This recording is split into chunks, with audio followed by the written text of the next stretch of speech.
Hello guys, welcome back to my YouTube channel NoFast BD. আগন্তুক অসম চৰকাৰৰ DLED entrance এক্সামৰ বাবে অসমৰ কেইটামান লোকনৃত্যৰ বিষয়ে আজি আমি আলোচনা কৰিম। আহক আজি আমাৰ ভিডিঅ'টো আৰম্ভ কৰোঁ।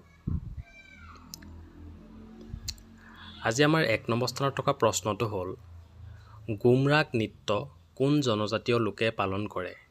আমাক প্ৰশ্নটো কি সুধিছে?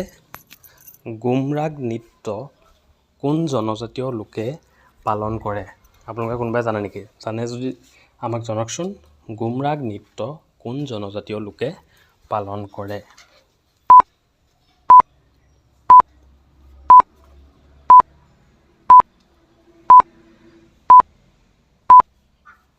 ইয়াৰ উত্তৰটো কি হ'ব? ইয়াৰ উত্তৰটো হ'ব মিচিংসকলে। কোনে? মিচিং জনজাতিৰ লোকসকলে। গুমৰাগ নৃত্য কোন জনজাতীয় লোকে পালন কৰে? মিচিং জনজাতীয় লোকসকলে। সকলোৱে বুজি পালেনে? সকলোৱে বুজি পালে নহয়? গুমৰাগ নৃত্য কোনে পালন কৰে? গুমৰাগ নৃত্য মিচিংসকলে পালন কৰে। কেতিয়া পালন কৰে আপোনালোকে জানে নেকি? গুমৰাগ নৃত্য মিচিংসকলে সাধাৰণতে আলি আই লৃগাং উৎসৱৰ লগত সংগতি ৰাখি পালন কৰে। সকলোৱে বুজি পালেনে? গুমৰাগ নৃত্য আলি আই লৃগাং উৎসৱটোৰ লগত সংগতি ৰাখি গুমৰাগ নৃত্য পালন কৰে। সকলোৱে বুজি পালে? আলি আই লৃগাঙৰ দিনৰ ভাগৰ অনুষ্ঠান শেষ হোৱাৰ পাছত মিচিং ডেকা গাভৰুসকলে গুমৰাগ নৃত্য নাচে। সকলোৱে বুজি পালে? গুমৰাগ নৃত্য কোনসকলে পালন কৰে? মিচিংসকলে। কিহৰ লগত সংগতি ৰাখি? আলি আই লৃগাঙৰ লগত সংগতি ৰাখি। আলি আই লৃগাঙৰ অনুষ্ঠান দিনত শেষ হোৱাৰ পাছত সন্ধিয়ালৈ মিচিংসকলৰ ডেকা গাভৰুসকলে এই নৃত্য কৰে। বুজি পালেনে? ডেকা গাভৰুৰ উপৰিও গাঁৱৰ বুঢ়া বুঢ়ী বিবাহিতা অবিবাহিতা সকলোৱে এই নৃত্যত অংশগ্ৰহণ কৰে। সকলোৱে বুজি পালেনে? এই নৃত্য শাৰী পাতি বা ঘূৰণীয়াকৈ গুমৰাগ নৃত্য কেনেকৈ নাচে? শাৰী পাতি বা ঘূৰণীয়াকৈ ৰৈ নাচে। সকলোৱে বুজি পালে? এই নৃত্য কৰাসকলে কেনেকুৱা সাজ পোছাক পৰিধান কৰে আপোনালোকে কোনোবাই জানে নেকি? এই নৃত্যত অংশগ্ৰহণ কৰাসকলে তাঁতত বোৱা ৰঙীন সাজ পোছাক ব্যৱহাৰ কৰে। সকলোৱে বুজি পালেনে? আহক আজি আমাৰ ভিডিঅ'ৰ 2 নম্বৰ স্থানত থকা প্ৰশ্নটো চাওঁ। আজি ভিডিঅ'ৰ 2 নম্বৰ স্থানত থকা প্ৰশ্নটো হ'ল বাগৰুম্বা কোন জনজাতীয় লোকে পালন কৰে? আমাক প্ৰশ্নটো কি সুধিছে? বাগৰুম্বা কোন জনজাতীয় লোকে পালন কৰে? আপোনালোকে কোনোবাই জানে নেকি? জানে যে আমাক জনাওকচোন।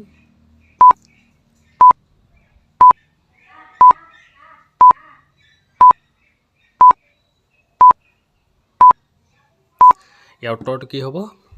ইয়াৰ উত্তৰটো হ'ব বড়োসকলে। কোনে? বাগৰুম্বা উৎসৱ কোন জনজাতীয় লোকে পালন কৰে?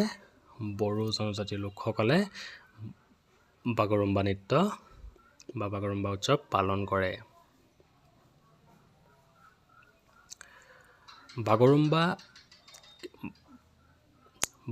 বাগৰুম্বা বড়োসকলে বসন্ত কালত পালন কৰে।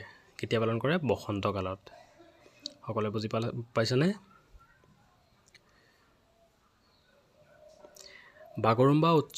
বাগৰুম্বা নৃত্যটো মূলতঃ নাৰীকেন্দ্ৰিক। অৰ্থাৎ নৃত্যটোত অকল নাৰীসকলেহে অংশগ্ৰহণ কৰিব পাৰে। বাগৰুম্বা নৃত্য কেৱল বড়োসকলৰ গাভৰুসকলে একেলগে থোপ পাতি ৰঙীন সাজ পোছাক পিন্ধি দুহাত মেলি পখিলাৰ দৰে দেউদি নাচে। বুজি পালেনে আপোনালোকে সকলোৱে? বাগৰুম্বা নৃত্যত পুৰুষসকলে কেৱল বাদ্যযন্ত্ৰতহে সংগত ৰাখে। বাগৰুম্বা অৰ্থটো হ'ল দেউদি নচা। সকলোৱে বুজি পালেনে? বাগৰুম্বা অৰ্থটো হ'ল দেউদি নচা। সকলোৱে বুজি পালে? আহক আজি আমাৰ ভিডিঅ'ৰ 3 নম্বৰ স্থানত থকা প্ৰশ্নটো চাওঁ। আজি ভিডিঅ'ৰ 3 নম্বৰ স্থানত থকা প্ৰশ্নটো হ'ল ভোৰতাল নৃত্যৰ জনক হিচাপে কাক আখ্যা দিয়া হয়? আমাক প্ৰশ্নটো কি সুধিছে? ভোৰতাল নৃত্যৰ জনক হিচাপে কাক আখ্যা দিয়া হয়?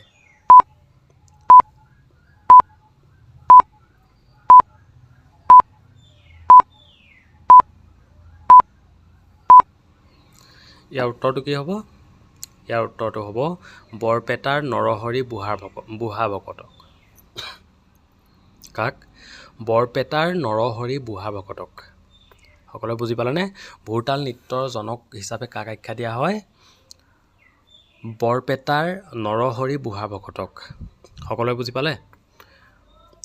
বৰপেটাৰ নৰহৰি বুঢ়া ভকতক আখ্যা দিয়া হয়। ভোৰতাল নৃত্য অসমৰ এক প্ৰকাৰ থলুৱা নৃত্য। ভোৰতাল নৃত্য কেতিয়া জন্ম হৈছিল? আপোনালোকে কোনোবাই জানে নেকি? ভোৰতাল নৃত্য জন্ম হৈছিল আজিৰ পৰা প্ৰায় 50 বছৰৰ আগতে। ভোৰতাল নৃত্যৰ জনক ৰূপে বৰপেটা নৰহৰি বুঢ়া ভকতক আখ্যা দিয়া হয়। সকলোৱে বুজি পালেই নহয়? তেওঁৱে এই নৃত্যক এক সংগঠিত ৰূপত গঢ়ি তোলে। থিয় নামৰ লয়লাসৰ লগত সত্ৰীয়া নৃত্যৰ মুদ্ৰাৰ সমন্বয়ত গঢ় লৈ উঠা ভোৰতাল নৃত্য কীৰ্তন, ঘোষা, নামঘোষা, পদ অথবা মহাপুৰুষ দুজনাৰ বৰগীতৰ জৰিয়তে প্ৰদৰ্শিত হয়। সকলোৱে বুজি পালে? ভোৰতাল নৃত্য শিল্পীসকলে গাত শুদ্ধ বগা চাপকন, হাতত বাজু, ভৰিত নুপুৰ আৰু ডিঙিত মণি মুকুতা পৰিধান কৰি ভোৰতাল নৃত্য পৰিৱেশন কৰে। সকলোৱে বুজি পালেনে? আৰু পৰিধান কৰে মূৰত বাচক বনীয়া ফুলৰ চানেকি থকা বগা টুপি পিন্ধে। সকলোৱে বুজি পালে? আহক আজি আমাৰ ভিডিঅ'ৰ পাছৰটো প্ৰশ্নলৈ যাওঁ। আজি ভিডিঅ'ৰ 4 নম্বৰ স্থানত থকা প্ৰশ্নটো হ'ল ঝুমুৰ অসমৰ কোন জনজাতীয় লোকসকলে পালন কৰে? আমাক প্ৰশ্নটো কি সুধিছে? ঝুমুৰ অসমৰ কোন জনজাতীয় লোকসকলে পালন কৰে?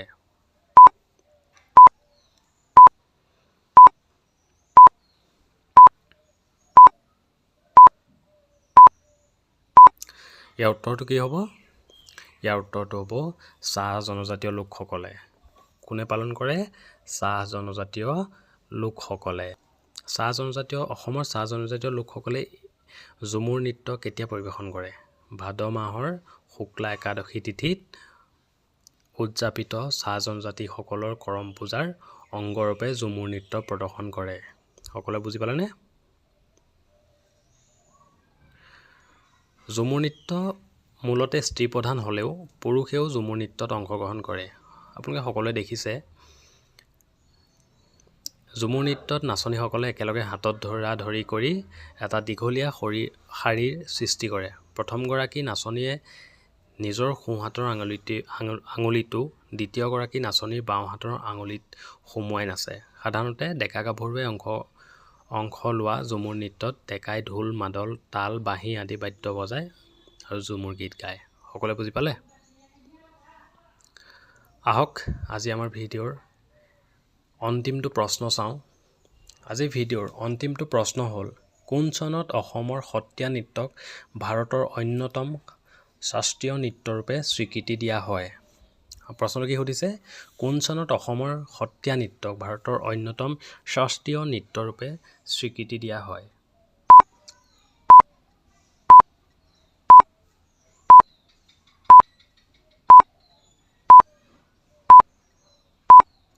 ইয়াৰ উত্তৰটো কি হ'ব? ইয়াৰ উত্তৰটো হ'ব 2000 চনৰ 15 নৱেম্বৰত। সকলোৱে বুজি পালেনে? কেতিয়া কৰা হয়? 2000 চনৰ 15 নৱেম্বৰত। সত্ৰীয়া সংগীত নাটক একাডেমীয়ে শাস্ত্ৰীয় নৃত্যৰূপে সত্ৰীয়া নৃত্যক স্বীকৃতি দিয়ে।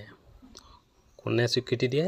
সংগীত নাটক একাডেমীয়ে শাস্ত্ৰীয় নৃত্যৰূপে সত্ৰীয়া নৃত্যক স্বীকৃতি দিয়ে।